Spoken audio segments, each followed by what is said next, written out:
The void between stars was never silent. John had learned that long before he became a captain in the Terran fleet.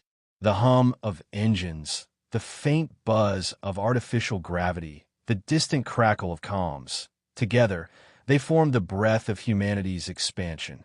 But tonight, as his ship Vigilant Dawn drifted in the graveyard orbit of Kepler, 1129b, even the hum felt like a whisper of something older, something watching.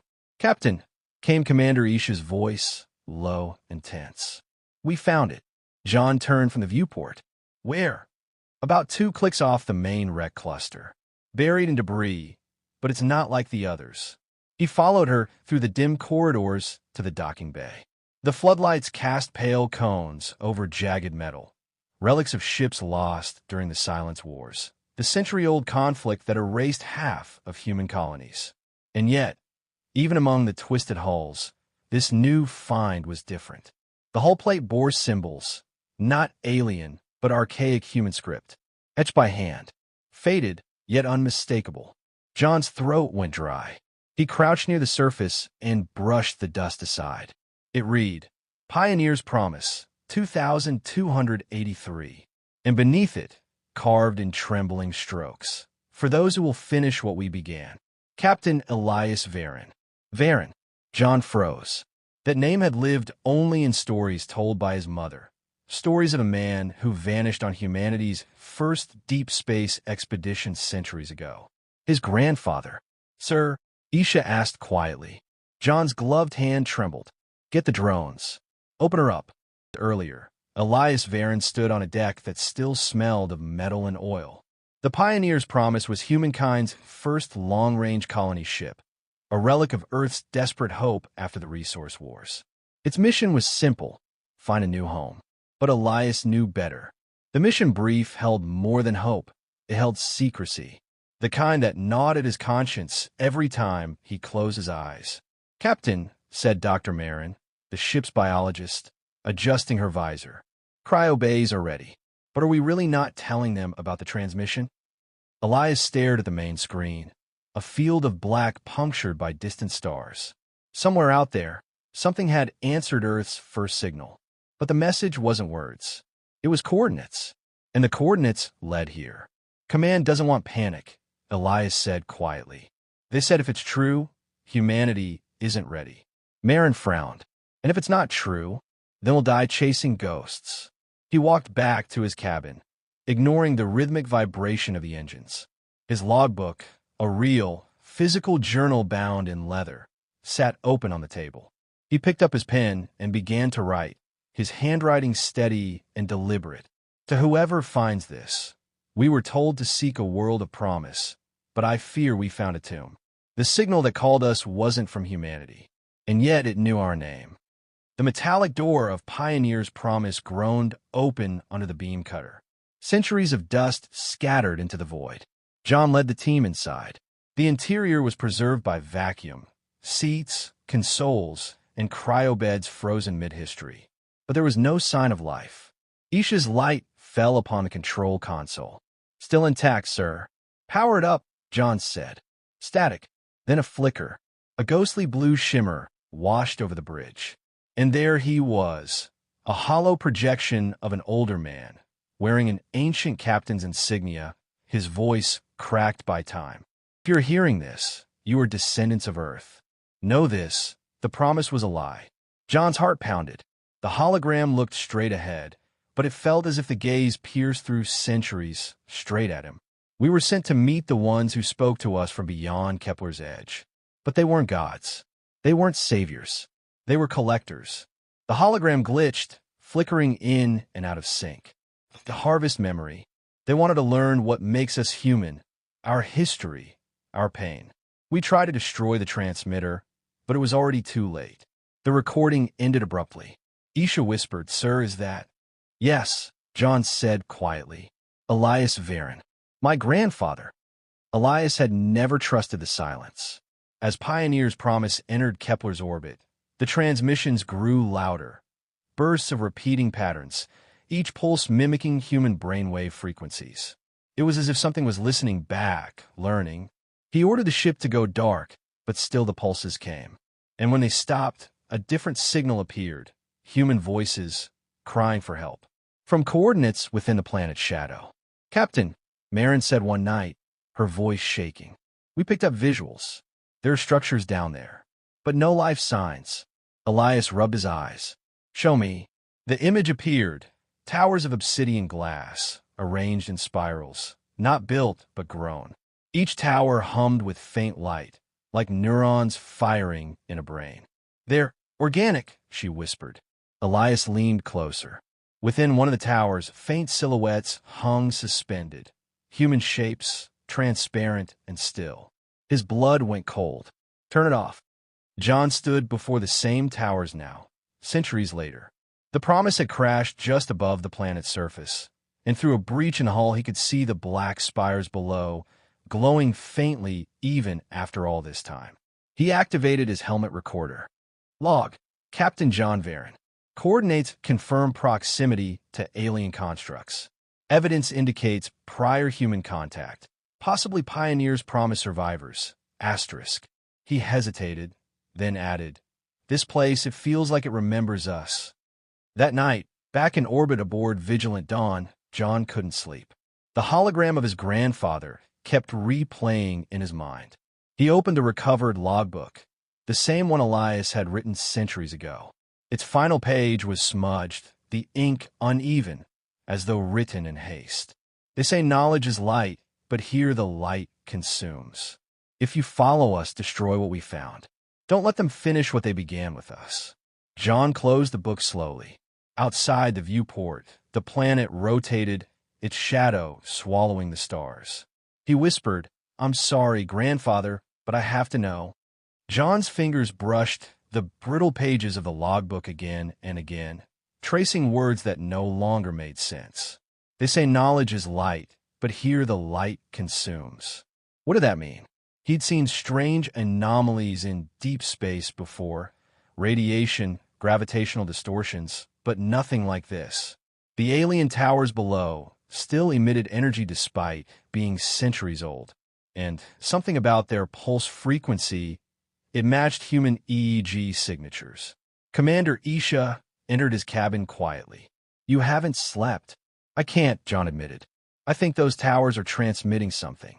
Not outward, though. Inward, like they're holding a signal. Containing it." "Containing what?" He looked up, eyes shadowed. "Us." Her brow furrowed. "Sir," he turned the old logbook toward her, showing Elias's last entry. He said they harvest memory. What if they didn't mean metaphorically? What if these towers store human consciousness? Isha stared at him. "You think your grandfather's crew, their minds are still down there?" John closed the book. "I think the planet remembers them." Centuries earlier, Captain Elias Varen's ship had descended into the upper atmosphere of Kepler 1129b. The spire's signal was growing stronger, distorting instruments and even crew behavior. Some had started speaking in their sleep, whispering coordinates, equations, fragments of languages long dead.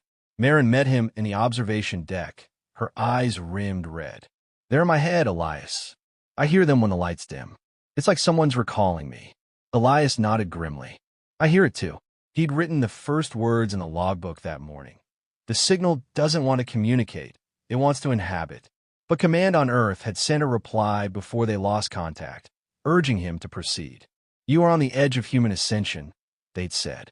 "Whatever intelligence exists there, bring it home." But Elias was no longer sure it was intelligence. It was instinct, like a predator learning its prey's habits. When the first crew member, Lieutenant Shun, walked into the spire field without a suit, they all realized the infection wasn't physical. It was persuasion. Elias chased after him, through black dust and static-laced wind. The air shimmered around the spires, distorting sound and light. Shun turned back once, smiling faintly, his eyes glassy white. "They remember everything," he whispered.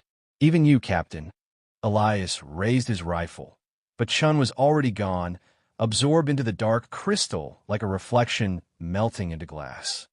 In orbit, John watched the same towers through a probe's feed. The drone's sensors began to malfunction, compass readings spinning, internal clocks desynchronizing. Then a faint whisper came through the static. a voice familiar and broken. John. He froze. Replay that. John don't follow. He recognized the tone instantly, the same cadence as his grandfather's log entries. But this voice wasn't from a centuries-old recording. It was real-time transmission. Isha leaned closer. Could be a frequency echo. No, John said softly. It's him. Somehow it's still him. Captain, she began, but he'd already made the decision. Prepare the shuttle. I'm going down there. Sir, we don't even know if the planet's atmosphere is stable. Then I'll find out. My grandfather's voice is coming from those towers, and I need to know what's left of him. The descent was turbulent, the shuttle buffeted by electromagnetic surges that shimmered like auroras across the sky. When John landed near the base of the tallest spire, his instruments went dead, but the hum of the planet was unmistakable. It wasn't just sound. It was rhythm, a pulse synchronized to his heartbeat. What are you? John demanded. An echo. The planet keeps us, memories preserved in crystal. But every echo craves a host to remember it anew. You came because I called, because it needed a door. John felt a sudden rush of dizziness. His helmet HUD flickered, heart rate spiking. A voice, not his own, whispered in his mind, hundreds of voices layering together like a storm. Join us, remember, continue. He staggered back, tearing at the connection module on his wrist. No, you won't take me. It's too late, John, the reflection murmured. You already opened the link. He felt at his knees, panting. Static roared in his ears, not through his comms, but inside his mind. Flashes of memory, not his, cascaded across his thoughts. The faces of Elias's crew, their deaths, their hopes, their screams. He saw Marin walking into the light, Chun smiling before dissolving, Elias alone in darkness, writing in his journal. And then silence. Isha's voice broke through the static. Captain, your vitals are spiking. Pull back. John gasped, pressing his hand against the spire. I saw them, all of them. Abort now. But he didn't move, because amid the storm of alien whispers, one voice stood apart, soft, human, pleading. Finish what I couldn't, John. End this cycle. The reflection faded, leaving only the pulse of the spire. John stood, trembling. I will. He turned back toward the shuttle, determination hardening in his chest. If the planet was a vault of human memory, then it could be destroyed. And if it couldn't, then maybe humanity wasn't as free as they believed. He walked toward the tower, his boots crunching over obsidian soil. The surface of the spire rippled faintly, like breathing crystal. He reached out, and for a second, he saw his own reflection, then another face overlaying it. His grandfather's. Elias Varen, he whispered. The reflection smiled sadly. You shouldn't have come. Elias's last days aboard Pioneer's Promise were a blur of panic and resignation. One by one, his crew vanished into the spires, their minds pulled into the living glass. He'd realized too late what the structures truly were, a library of sentience. The entities beneath the planet didn't kill, they recorded. Every thought, emotion, and memory absorbed and stored forever. Human curiosity had given them the key. Marin was the last to go. She'd stood at the airlock, calm, almost peaceful. Maybe immortality isn't what we thought, Elias. Maybe this is what they meant, continuity. He had grabbed her wrist. That's not life, Marin. That's being kept. She smiled faintly. Then maybe being remembered is enough. When she stepped out into the storm, the ship's sensors flared, hundreds of overlapping neural patterns flickering through the network, as if the planet was celebrating another addition to its collection. Elias had sealed himself in the command module and sent the distress beacon with the warning, destroy what we found. And as the power failed, he wrote his final entry by hand, even as the light around him pulsed in recognition. They know us now. They can speak with our voices. If someone comes after, they'll find echoes, not souls, just reflections. But reflections learn. The reflection in the spire shifted again, becoming more defined. John stumbled back, his breath fogging his visor. The image of Elias spoke softly, almost tenderly. You're stubborn, just like I was. But this place doesn't forget.